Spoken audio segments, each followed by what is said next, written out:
आइए आज हम बात करते हैं एडिनक्सल टॉर्शन की। तो देखिए एडिनक्सल टॉर्शन क्या होता है कि एडिनक्सा हम बोलते हैं फिलिपियन ट्यूब और ओवरी को, और जब इसी में हमको घुमाव देखने को मिलता है ना, तो इसको हम एडिनक्सल टॉर्शन बोलते हैं। तो देखिए twisting of ovary and fallopian tube around infundibulo pelvic ligament and ovarian ligament. तो यहाँ पे देखिए हम पिछली वीडियो में बात करके आए कि यहाँ पे देखिए ये इनफंडिबुलो पेल्विक लिगामेंट यहाँ प्रेजेंट होता है, और ये देखिए ये ओवरियन लिगामेंट है। ठीक है, तो ओवरियन लिगामेंट और इनफंडिबुलो पेल्विक लिगामेंट, इसके अराउंड जब यही ओवरी और फिलिपियन ट्यूब ऐसे ट्विस्ट कर जाएंगे ना, तो इसी को हम बोलते हैं एडिनक्सल टॉर्शन। ठीक है, तो एडिनक्सल टॉर्शन यही होता है कि देखिए यहाँ पे बिल्कुल ट्विस्ट करके, ठीक है, ऐसे घूम गए, तो ये हुआ twisting of ovary of fallopian tube around infundibulo pelvic ligament and ovarian ligament.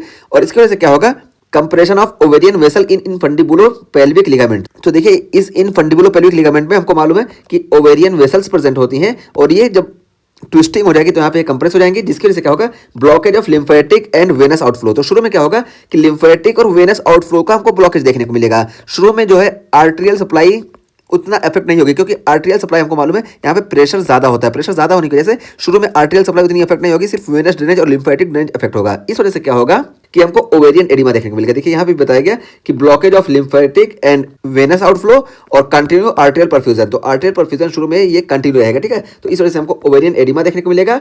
और complete blockage of arterial inflow, देखिए कुछ देर बाद हमको complete blockage of arterial inflow देखने को मिलेगा। जब ये एडिमा और ज्यादा हो जाएगा, एडिमा होने की वजह से हमको complete blockage of the arterial flow देखने को मिलेगा।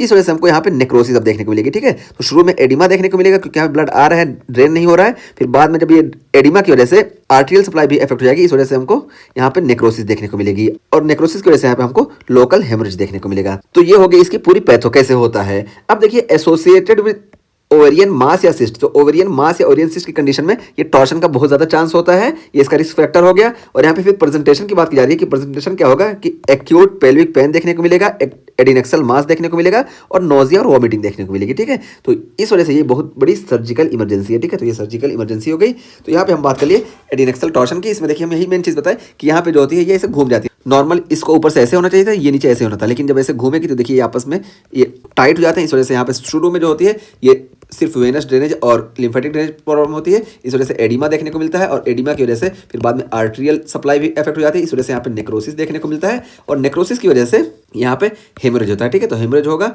और इसी वजह से यहाँ पे हमको एक्यूट पेल्विक पेन देखने को मिलेगा। ठीक है, और एडिनक्सल मास वगैरह देखने को मिलेगा, और नोजिया और वॉमिटिंग देखने को मिलेगी, और इसी वजह से सर्जिकल इमरजेंसी है। और यहाँ पे रिस्क फैक्टर की बात कही कि ओवेरियन मास या ओवेरियन सिस्ट इसका बहुत बड़ा रिस्क फैक्टर है।